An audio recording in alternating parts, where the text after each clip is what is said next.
Okay. Seeing none, we'll move on to the regular agenda. We are going to make just a mild modification to the agenda. The school district is delayed this evening, so hopefully we'll get to see them. We're just not sure when we'll get to see them, so we're going to push them back until later. Consent agenda items. Are there any consent agenda items we need to remove? Seeing none. Any public comment on any of the consent agenda items?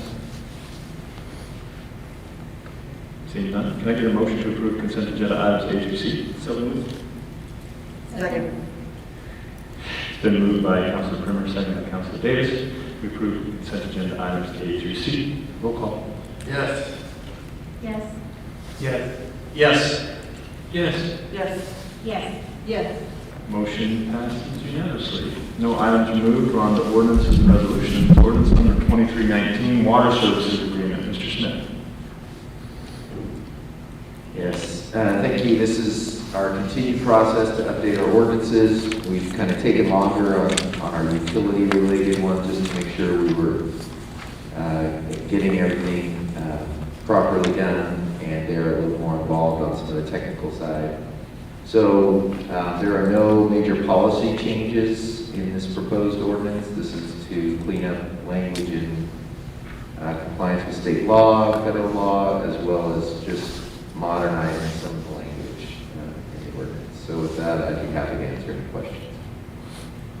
So this is part of just our regular going through the ordinances and updating the process that we've been going through for the last couple of years now, right? That's correct.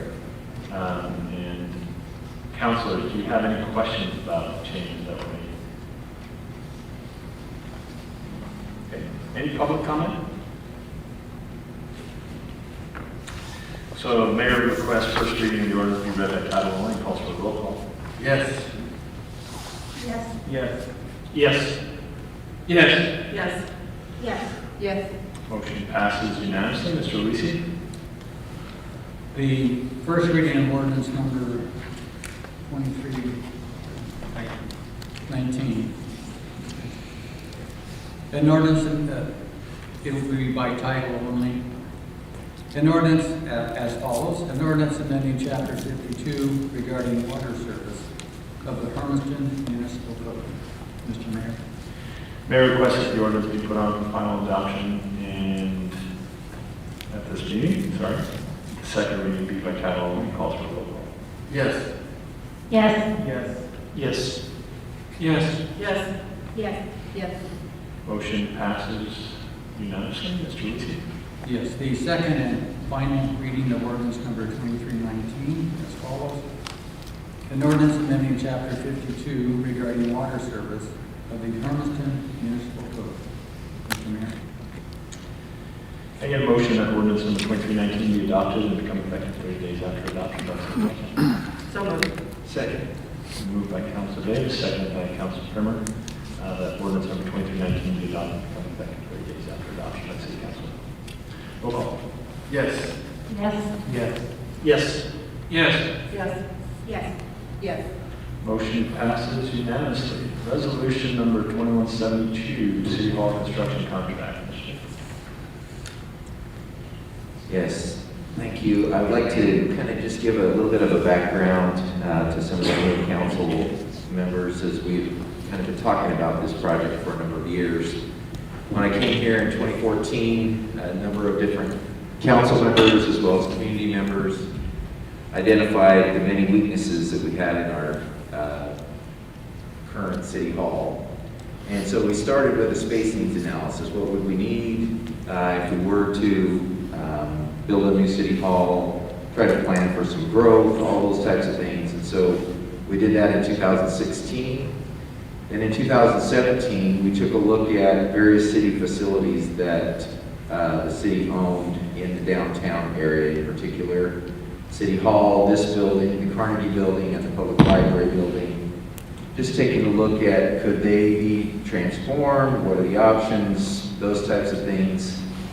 And at that point, we studied 5 different options and evaluated The recommended one that was supported by council was to put the new city hall on the existing site. There was not major cost differences between the other options, and some of the other options like utilizing the library building then means where do we put a library, those types of things. So some of the reasons for continuing down this path is to try to increase the efficiency, get into one location, reduce the number of front counters that we have from 4 to 2, and then to really make a major upgrade in accessibility for those with disabilities, because our current buildings were not very accessible. And then also to try to reinforce our investment in downtown and Festival Street, all those things were happening right there. And so that location seemed to be important. Now, it also, with this project, we're consolidating or proposing to consolidate the court function into City Hall. Again, trying to make more efficient use of the space. And then that would allow the police department to have a little more space to expand and to become a little more efficient in their operations. Then we were kind of having that discussion. It really wasn't, we weren't ready to bring a recommendation to the council, and then we had a fire in the furnace of the existing city hall, and this kind of moved that discussion forward. Probably a couple of years if we had continued down the other path before we would come to you. So that's a little bit of the history. The item before you tonight revolved around the bids that came in for the City Hall project. The low bidder is Griffin Construction out of the Dalles. That's their closest office. They also have a Prineville office. Their bid was $8.66 million, and our the bonding we did was 9.6, and our library renovation is about $1 million. It'll be a little less, but about $1 million. And so we have 8.6, but this base bid amount, the 8.66, also includes 2 other projects that will be funded from other sources than these bonds. So we are planning to renovate the parking lot across Festival Street from City Hall, what we kind of call the Banner Bank parking lot, reconfigure it and relight it and resurface it, and adding about 14 new spaces. And then, again, like we talked about in the Public Infrastructure Committee, because we're going to be in that alley on both sides of 2nd Street tearing up things, we know the sewer line is old, the water lines are old, so we're going to, while we're there, we're going to replace those so we're not coming back in a couple years from now replacing some water lines and sewer lines that are failing or something. So that we didn't ask for a complete breakout of that, so as we work with the contractor, we'll be able to bring back specifically what the City Hall itself costs versus in addition to the parking lot and the two sewer line projects. So with that, I'd be happy to answer any questions. We're recommending the approval of Resolution 2172 and awarding the contract for the construction. Mr. Smith, maybe you can touch to based on a lot of the feedback we got had concerns about cost and how the city is going to pay for it. Can you touch base on how the city is going to pay that back? Right. So the money that we pledge to pay back the bonds comes from our enterprise zone fund, which currently Lamb Weston contributes $500,000 per year into that fund to the city, and then also $500,000 to the county. And so we also work in partnership with Umatilla County that they will relocate some of their offices in Hermiston into the City Hall building, and with that contribute $3 million of their enterprise zone, of their portion of that enterprise zone to the cost. And so with those two sources, we're able to pay make the bond payments. So no additional taxes, the expectation is that the residents will have to pay for any of this out of the taxation. That's correct. There will be no additional property taxes. That type of a project would require an election, and that is why there hasn't been an election on this subject. Perfect. Other questions by council? Yes? In this bid, is that also the water line stuff down the alley? Yes. And they will do that? What do you mean they? The same contractor is going to do all of it, yes. Okay, all right. You know, they may have subs that do different pieces of that, but they will be the general on all of it. Other questions from council? Okay. Any public comment? Okay. Seeing none, can I get a motion to adopt resolution 2172 and lay it on record? So moved. Second. Then moved by Ms. Davis, seconded by Mr. Hardin, that we approve resolution number 2172. Roll call. Yes. Yes. Yes. Yes. Yes. Yes. Yes. Yes. Motion passes unanimously.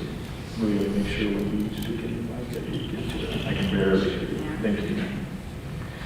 Resolution number 2173, appointing an additional Hermiston Municipal Court Judge Pro Tem. Ms. Schmidt. And if I can jump in, I'll probably recuse myself from the discussion on this since it will be replacing me as a previous pro tem, or municipal court judge. Okay. Yes, so in 2016, the council adopted a resolution appointing 3 pro tem municipal court judges, and that is the procedure that's prescribed in the Hermiston City Charter.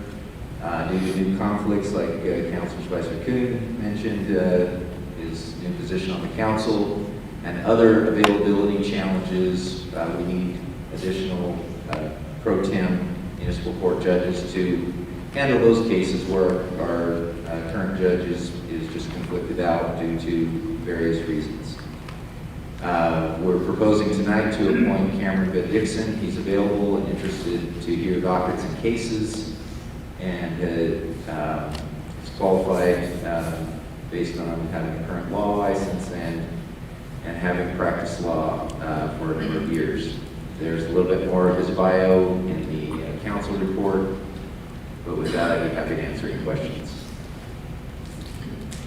So Gary, is Councilor Spicer Kuhn's a potential conflict of interest or an actual? Well, I don't know. If I may, Councilor Spicer, have you resigned?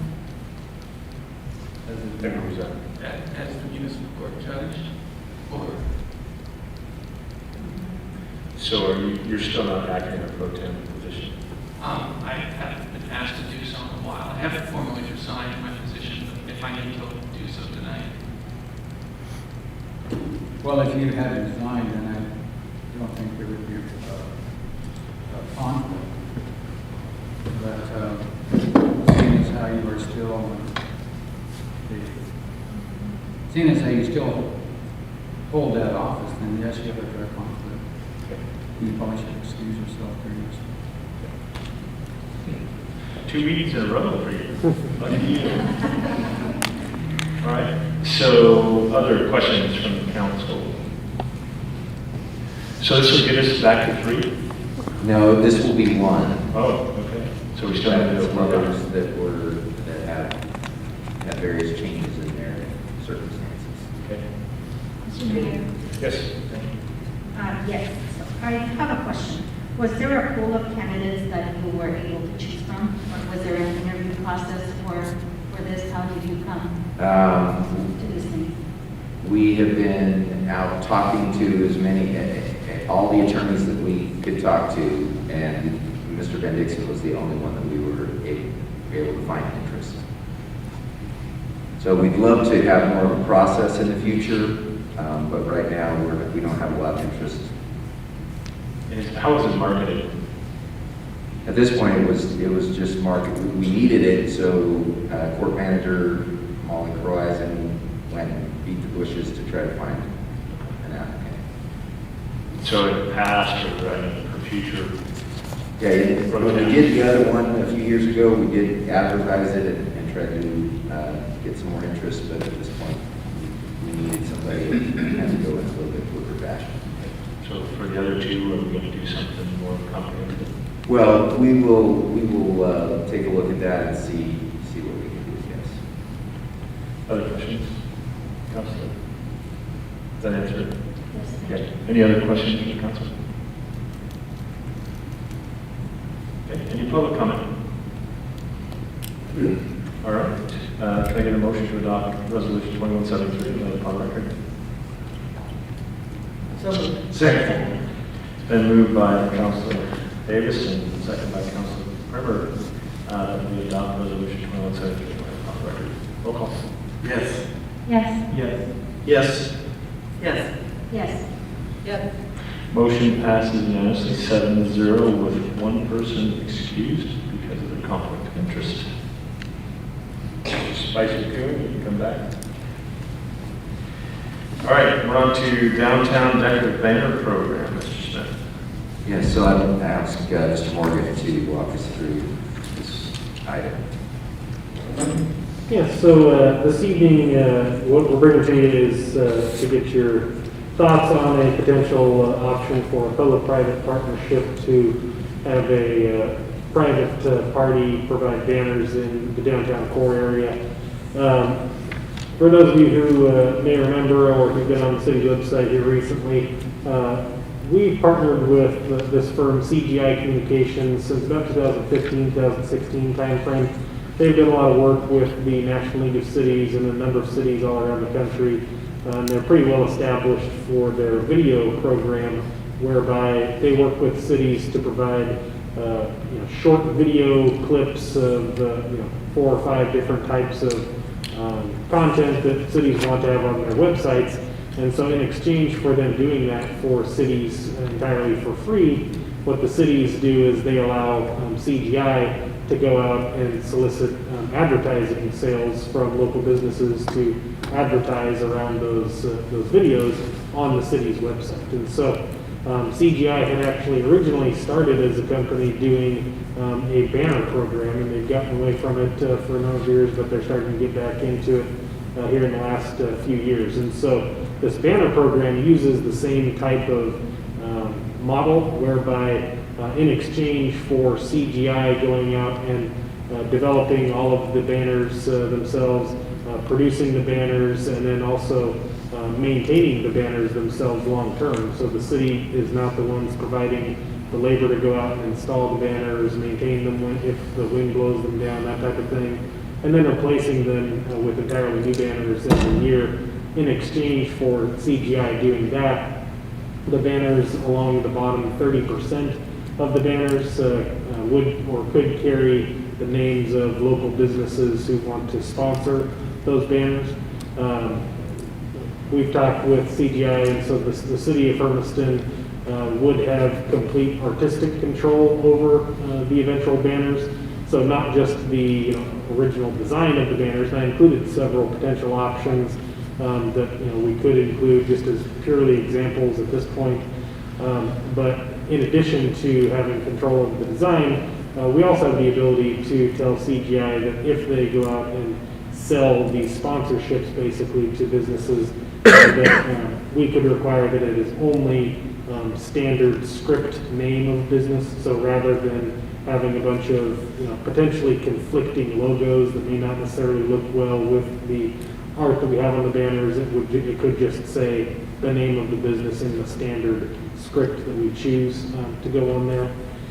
In exchange for the city allowing CGI to go out and essentially sell advertising in our right-of-way on city-owned poles, they guarantee that they would provide at least 25 banners on poles that we choose. And then from there, it's essentially up to them on how many they can sell on the poles that we make available to them. I included in your agenda packet a rough map of where those poles that we would make available to them are essentially in the downtown core, along Main Street, between 395 and approximately 5th Street on the east side. and then along Hermiston Avenue from First Place to Third Place. And then also in several of the city-owned parking lots where we have some poles there. The biggest overriding reason for why those poles were chosen specifically, I'm sure that some people would like it to be extended further or be in other places, is entirely because the city-owned poles that we have are power poles, and Hermiston Energy Services doesn't allow anybody to be operating in space underneath power distribution lines when there's overhead power to a pole. So the poles that we're showing as potential candidates, those are mostly the recently installed decorative light posts that all have underground power to them. So that's the biggest reason why those poles have been chosen. So those are just some potential options to present.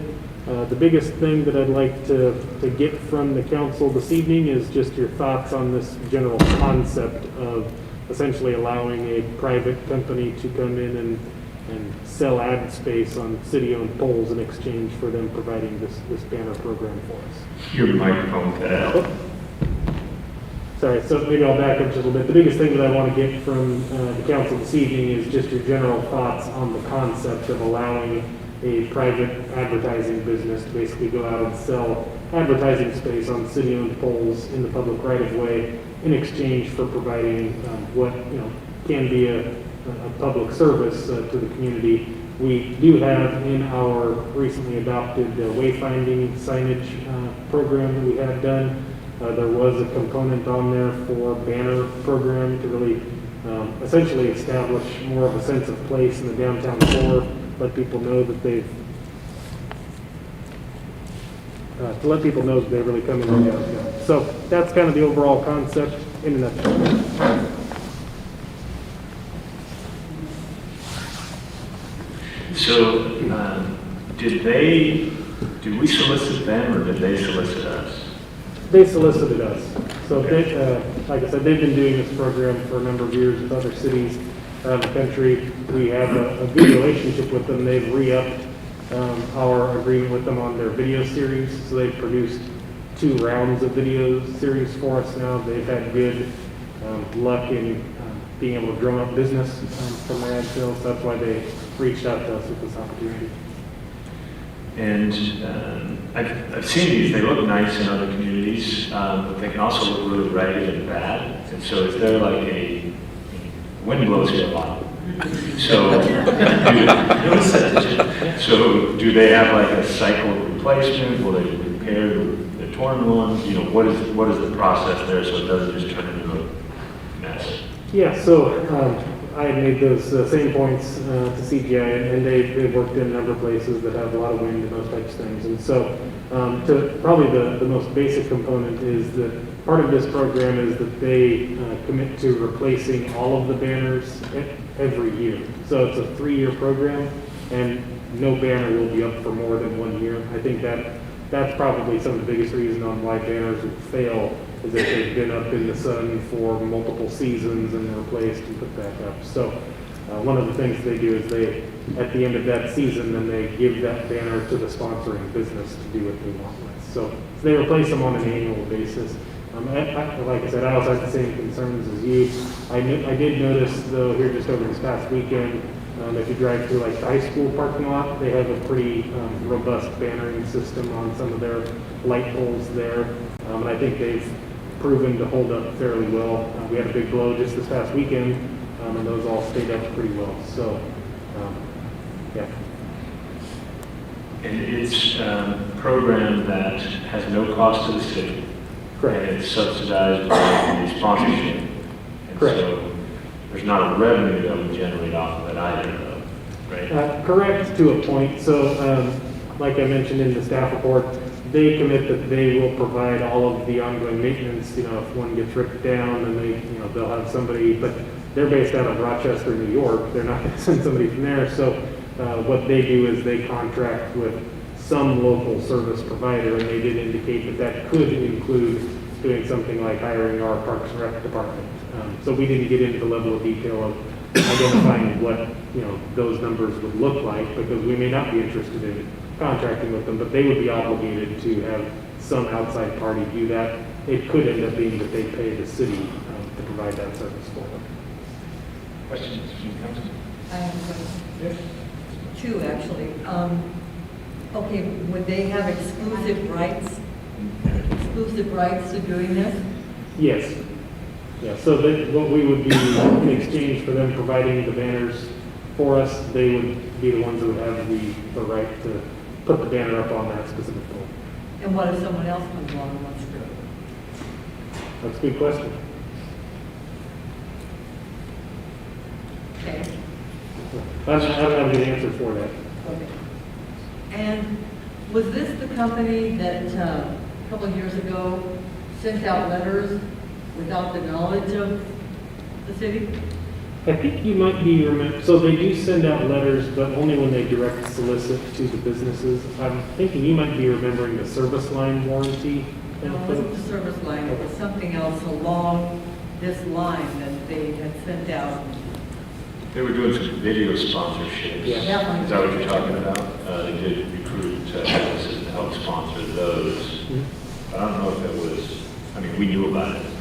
Yeah, and what we did with CGI when they did their videos last time, because they worked with us to put a letter together that has the city's logo on it to say, you know, this is a legitimate program, we're allowing them to put these videos up, and we shot a video with them basically introducing the program so that they would know. And so I received personally several calls from businesses the first time that they did it here about 4 years ago, asking if it was legitimate, and you know, hey, yes it is. And really, I never received any complaints. It was people just curious about it. People want to know, yes. Yeah. Okay, yeah. Yes. Councilor Durant? Yes, what would be the cost associated for those other businesses that would want to go in on the sponsorship? They- Are they the ones that set that amount? Yeah, they're the ones that set that amount entirely. Yes. Councilor Peterson? A concern I have would be in regards to cost, we have some of the smaller businesses that are like, yes, this is an opportunity to get, some advertising, and then you have the larger businesses that can afford more advertising, and it's like, is there going to be a limit on, how many that a business can have versus, so that way this is an equal opportunity for our smaller businesses to have that advertising opportunity out there compared to some of our larger businesses that have more money to put towards advertising anyway. This would be a really good opportunity for those smaller businesses to be teamed up with the city and, get their name out there. Do you have any clarification on their business model as far as how they sell those, how many you can buy? And I mean, somebody like Amazon comes in and buys every single one, that sort of thing, or can you just get one and is it price-wise something that a small business could afford? Yeah, I think a lot of what it is not so much that some of these businesses are really getting a whole lot of benefit from the actual advertising side of things. I think that what they see is that it's really more people sponsoring it just kind of from a community support standpoint. So I don't think that they really see like Amazon or Walmart coming in and buying up like all of them or something like that. I think they typically only see one business sponsor one just because they want to help the community. And it's a price point where it's affordable for smaller businesses? They didn't share their pricing.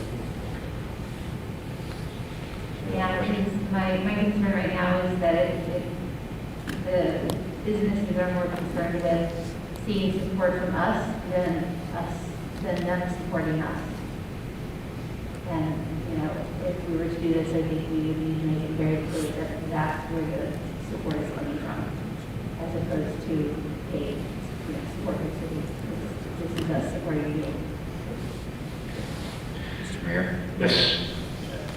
Gary just pulled up on there the video sponsorship that we do off of our website, and there are a number of small businesses in the community. None of the big corporations are on that list. So I don't know what the price point is on the video either, but it must be where it's attractive for small business, would be my. The signs look really nice. You said you designed them or worked with them on the design? Yeah, we had, so they offer design services for free, that's wrapped in as part of the package. We've also had the ones that we included in the agenda packet, we had PacWest develop those for us just because they're familiar with our branding, so we can do it either way. And are you looking, if the council were to say go ahead with this, are you looking for some sort of commitment to design, or what were your thoughts there? No, I wouldn't like a commitment to a design at this point, just really looking for your thoughts on the actual, the concept really of allowing somebody to sell advertising in the right way. Questions from, yes, Councilor Graham? So when will you plan to roll this out? Because right now, if some of the businesses are barely having any business whatsoever, how will they feel where, you know, it's like, oh, look at this idea, spend more money that you don't have. So when will this go into effect? I think CGI would like to get started as soon as they can. To some of those points, you know, one thought that I did have was the city of Hermiston does support the Hermiston Downtown District, which is the Downtown Merchants Association, and since all of this is located in the downtown core, I think we could look at a potential option of providing some funding to the downtown district so that they can show their members some benefit by being a downtown Merchants Association member, where we could basically provide them with some subsidy toward purchasing one of these banners if they would like to. Just again, to kind of show our support that if they want to participate in the program, I think we could probably provide something like that to members of the Downtown Merchants Association. Good.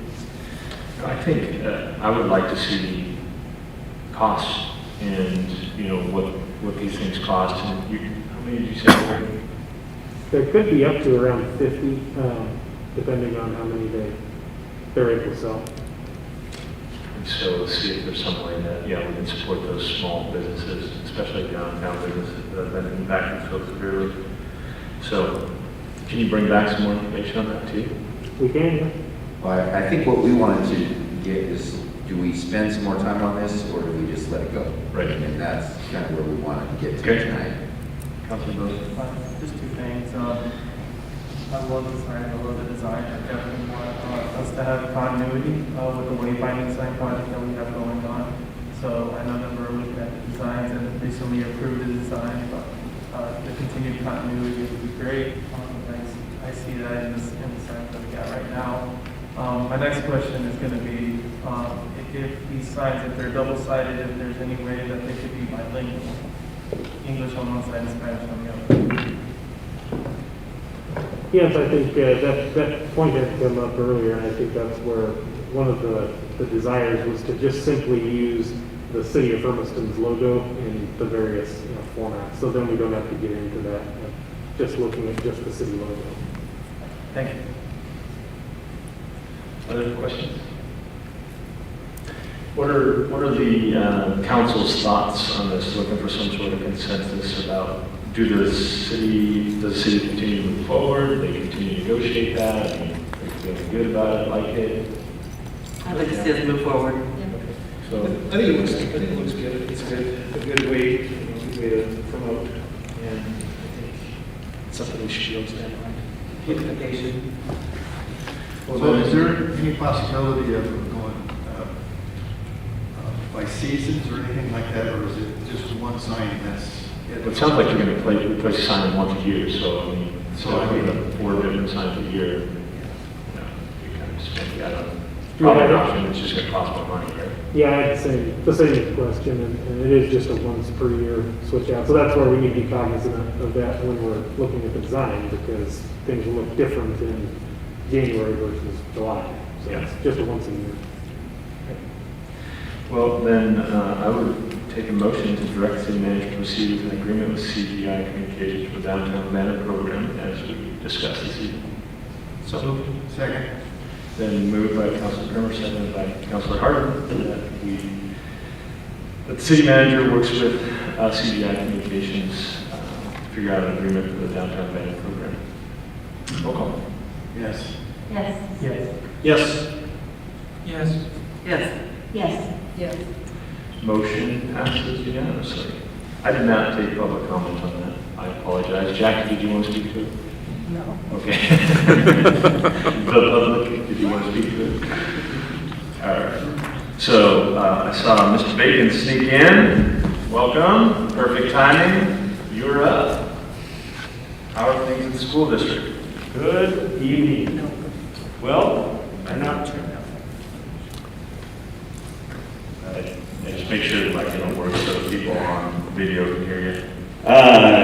Well, things are not what we would all like them to be, but we're definitely moving in the direction that we are hoping. And one of the things that was being reported at the school board meeting tonight was the declining COVID cases across the county as well as our zip code area. And that's what's going to get our kids back in school right now. So with that, we've got to drop below 350 cases per, what is it, 10,000 or 100,000 within our zip code. So we're getting or within the county, and we're getting close to that. So this last 2-week period, we were right around the, and this is not an exact number because I looked at it quickly as I was running out of the meeting tonight, right around the 362, somewhere in that range. And our Hermiston zip code is dropping down close, and we've got to drop below 88 cases during a 2-week period of time. Start looking at that hybrid format. And speaking of hybrid, that's what we're planning, is that those numbers decline. Our goal is to be able to bring back our kindergarten and first grade in a hybrid format by February 16th. And right now, if our numbers continue to go the way they are, we're going to be able to reach that goal. So that's pretty exciting. Vaccines, we've had a successful process with working with the health department to get access to vaccines for all Hermiston School District employees. And at this point, we're able to say that we've been able to provide the opportunity for every single staff member that wants the vaccine to go and get that vaccine. And not all members have, due to medical, personal choice, or illness. So it varies by individual, but second doses will be coming around for staff the end of February or 1st of March. We're pretty excited about that part of it. And that's, here we go. That's a wham bam, here we go. Throwing it out at you. The secondary schools, so the middle schools and the high school, they also are bringing back limited in person, so they're expanding in that area. So our and I can't remember exactly where we're going to be, but our goal by the 16th is to have somewhere around 14 cohorts throughout the secondary schools, and those can range from anywhere from 10 to 15 students. Our high school is focusing on our identifying seniors that need that support as they work towards that graduation mark that's coming up. And so that'll be priority one. They've reached out to numerous students. Those that haven't provided a response, the next step will be looking towards our freshmen that are struggling with the current learning platform, and then getting those students in to help support them and get them back up on their feet. Any questions? How about activities and athletics? It's a nightmare. Yeah. It's an absolute nightmare. Just before I was able to come over here, I haven't read it. Governor Brown tweeted some information about contact sports not making the cut. So, and I haven't read all of that, so we've got to get through and read that. So that was released this afternoon, early evening. But as far as working with the Washington Association, the Washington Association has really worked hard to talk with the governor's office, with Inslee's office, trying to get the language shifted. Because currently in both states, Washington and Oregon, K-12 athletics are falling under the Oregon Health Authority as a recreational activity instead of an educational endeavor. And what that does mean that we, for K-12 athletics, have to follow OHA guidelines, whereas ODE guidelines we're not able to operate within there. If we were under ODE, it would provide more opportunities for our kids to be involved in activities. Washington is pushing Inslee, and there's been communication that they may be in support.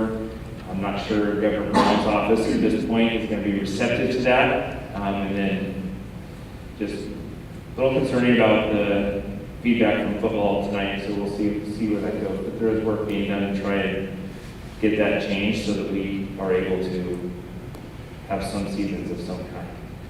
And just for your information too, one of the things that happened is with that verbiage, one of the unintended consequences of being under the OHA is if school districts go ahead and move forward with participating, they lose their liability insurance. And what that means is that if that student is participating in a game, it doesn't have to be COVID related. They break their arm, blow out a knee, the lawyers can come in and say, this was because you were playing a game and you should not have been. The guidelines said you should not have, and that was the big tipping point for the Washington schools when they made their vote to not play Hermiston.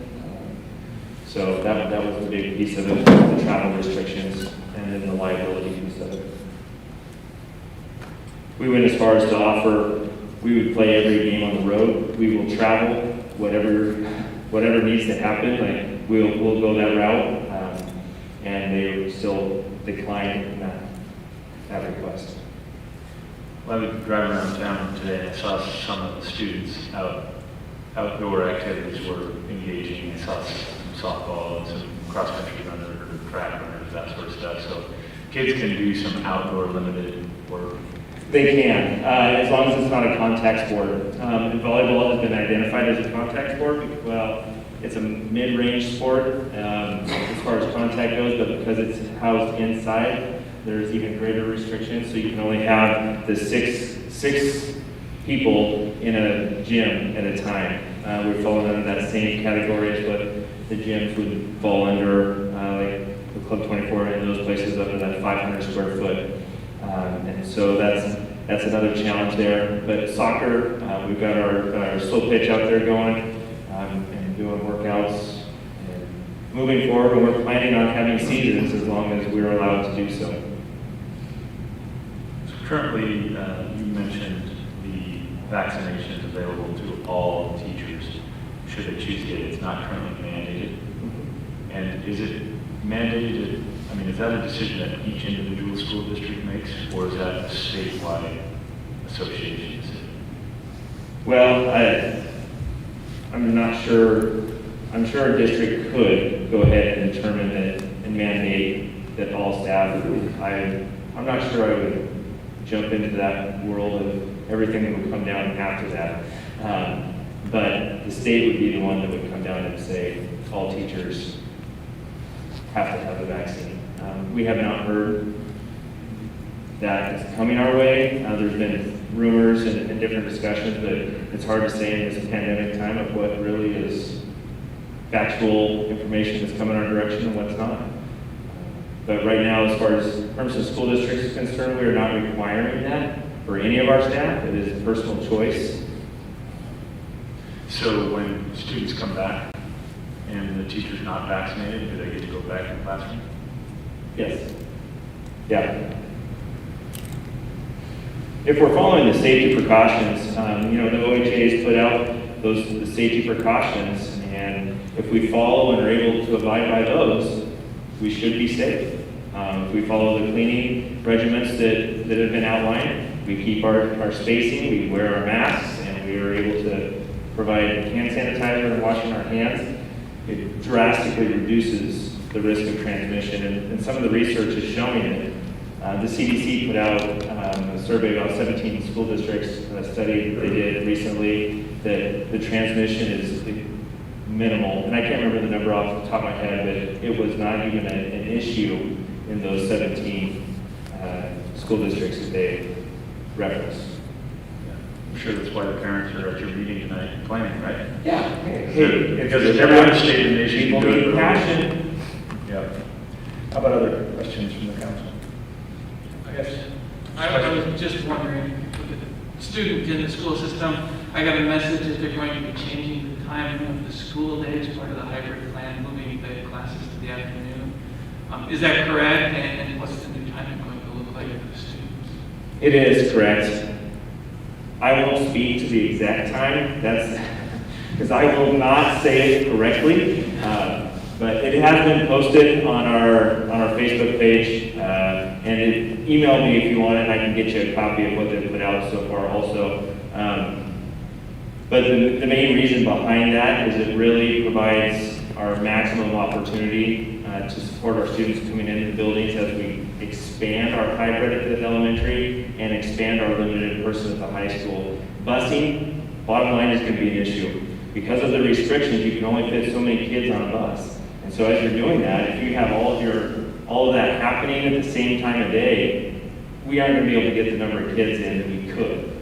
And so by doing this change now, what we're doing is we're trying to look down the future to see, all right, as we grow, we're able to provide transportation in the morning here, and it won't impact our secondary students.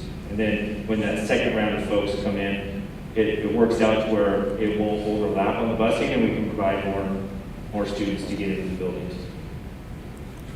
I saw a hand up over here. Somebody else, yes, Mr. Brown. Just to your point, Mr. Bacon, I do remember that study. I think it came out from schools in Wisconsin. And I think the federal government's also going to release guidance this next Wednesday on reopening. So I'm very hopeful that we're going to continue this path of continuing decreasing caseloads. I believe that the way that things are done is they're reported from 2 weeks back. Mm-hmm. And so I think we had our spike obviously around the New Year, Christmas time. And then ever since then, there hasn't been as many people traveling. Of course, we just had the Super Bowl, so hopefully that doesn't come up in 2 weeks. But I think if we continue going down this path, continue wearing our masks, continue social distancing, washing our hands, I don't think that there's been too many mass gatherings because there hasn't really been that many holidays. And so I think as Hermistonians, we need to continue this fight and continue wearing masks, even though at some point it gets exhausting. Of course, hearing this news, I have a brother who's a senior, and last year he was a junior, so of course he missed out his junior, and of course he's missing out senior prom, sports, three-sport athlete, everything that comes with it. And I have siblings in middle school as well, so I can see how they're doing, I can see how they're feeling, and quite honestly, it does suck. But as adults, what we have to do is make sure that we continue the path that we're on right now. No more gatherings, minimize those gatherings. Of course, they have to happen if they have to happen, so minimize them and be as protected as we can, because if we continue this path, our kids will go back to school this year. But we have to, as a community, continue doing what we're doing, continue wearing masks, continue being persistent on this issue, so that way we can reap the rewards from the hard work that we're doing. Councilor Peterson. So how are the teachers holding up? I think they're doing the best they can.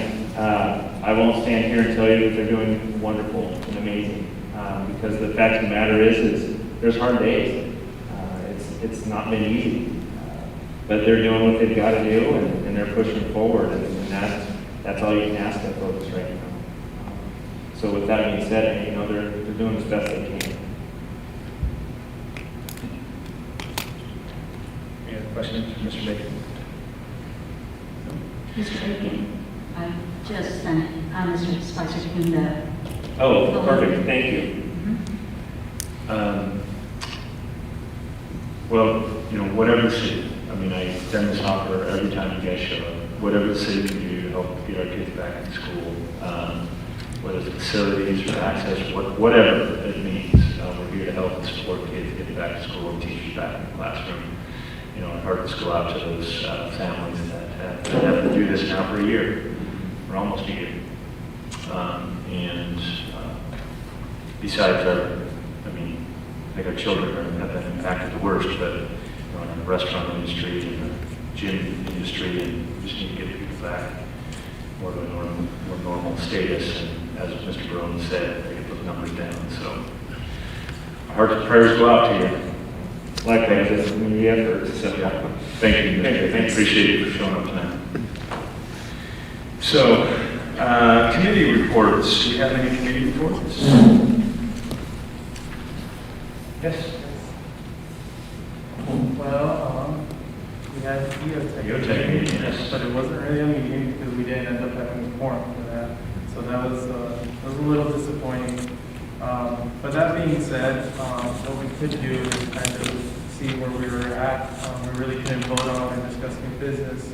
But one thing I will say is once we have a forum this next month, we're going to present to council a comprehensive plan of geotech and how that's going to look like hopefully for the next 20 years.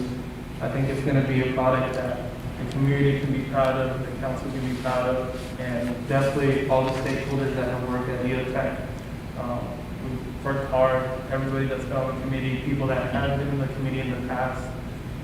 It's been a long time coming, but hoping that this next council meeting, we will be able to present, well, not next council, let me rephrase that. Next month's council meeting, once we have our geotech meeting, we will be able to deliver a product that the community can be proud of. I've seen preliminary designs and they look awesome. I'm excited, and I hope the council is excited too, so looking forward to that. Other committee reports?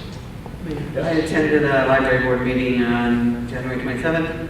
We talked about the debt collection update. The library is looking for a new way of collecting debt to go along more with the city method. We did statistical updates on the 2020 year at the library, and the library is excited to, Mr. Rose is excited to have his space done in the library and have the city staff move in, and it was a good meeting.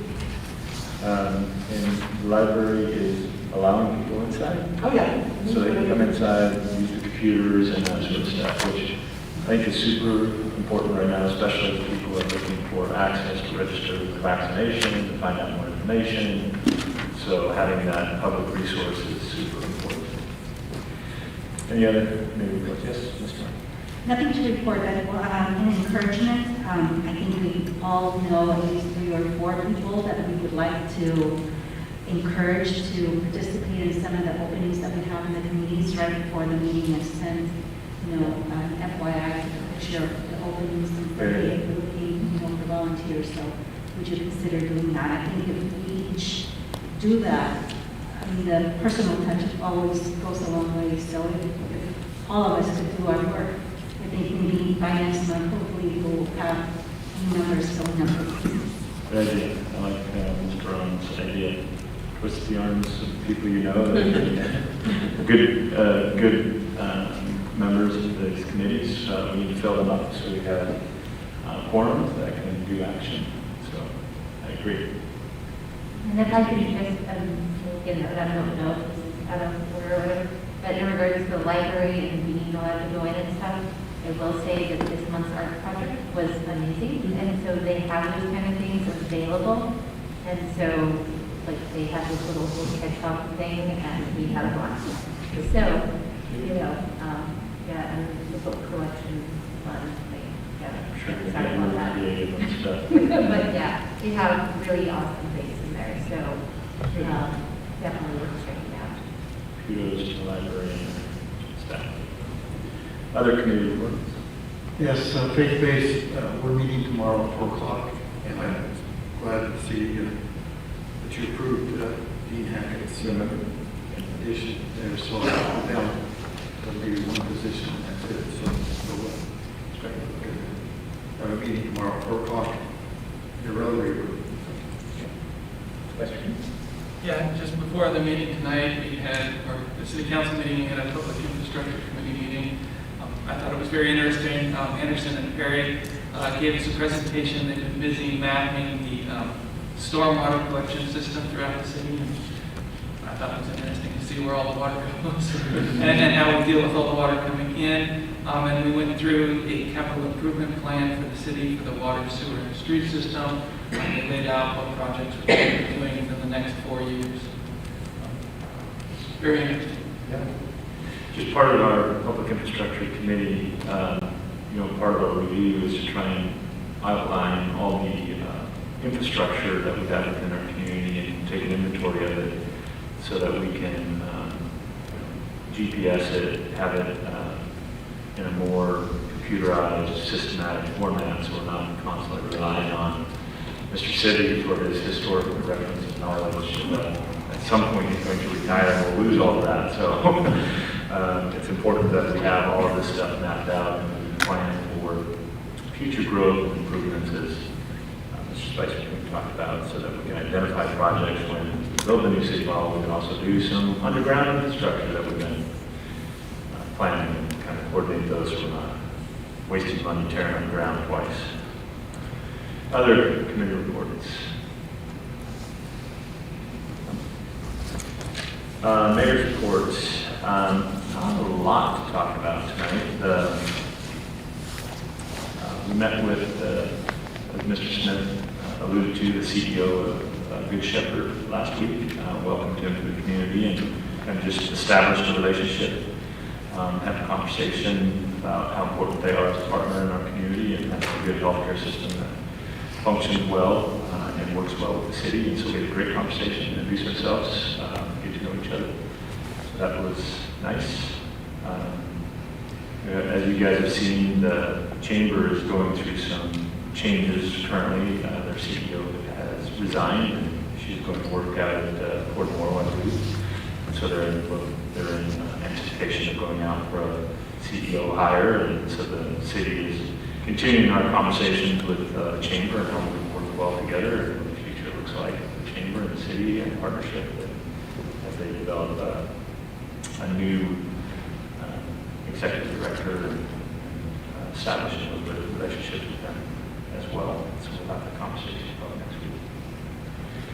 I think that's all I have this evening. How about other counselors? Anything? Yes?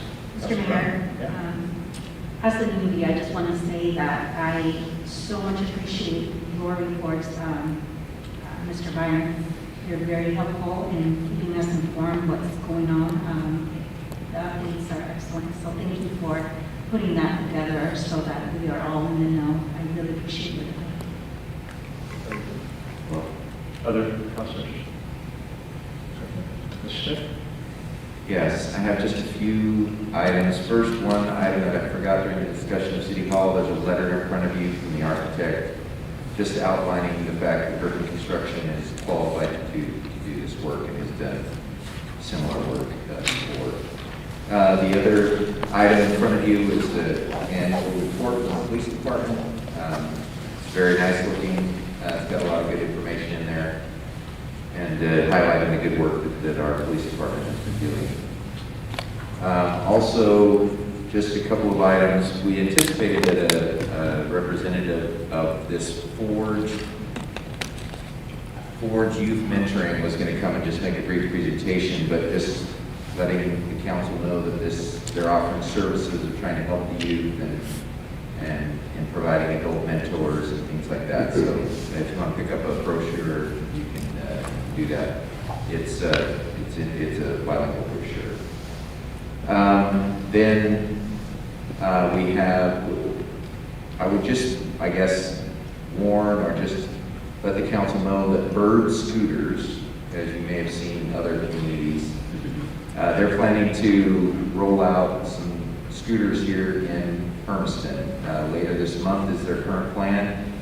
We have a meeting, we're trying to get a meeting scheduled later this week with our police department and code enforcement to make sure they're clear what our expectations are, and then they plan to offer their services here in our community. And then the last item, our next meeting, our workshop will begin in the library. Our plan is to start there, and that's where we'll provide the meal and then take a tour and then come down here for the regular meeting. Meet at the library. Meet at the library. We'll try to communicate that many times between now and then, but meet at the library.